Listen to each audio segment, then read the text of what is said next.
Duda raw si Senate President Tito Soto na mapapalitan siya bilang leader ng Senado matapos maging usap-usapan niyan sa social media nitong weekend. Sir, yung sinasabing change ng leadership, may chance ba? Sa tingin nyo ngayon? Well, I doubt it, but sanay ako dito eh. I serve with the pleasure of my colleagues. Sir, meron daw change ng leadership, totoo ba? Not today. It's rumors until it's there. There's always discussion. Ako personally, I think everyone's campaigning instead of governing.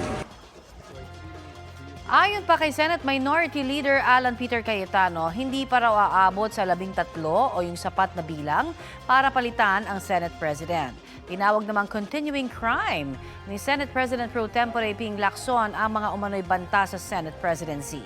Sabi rin ni Senador Erwin Tulfo, Senador Amy Marcos at Senador JV Ejercito, wala silang narinig tungkol sa palitan ng liderato sa Senado.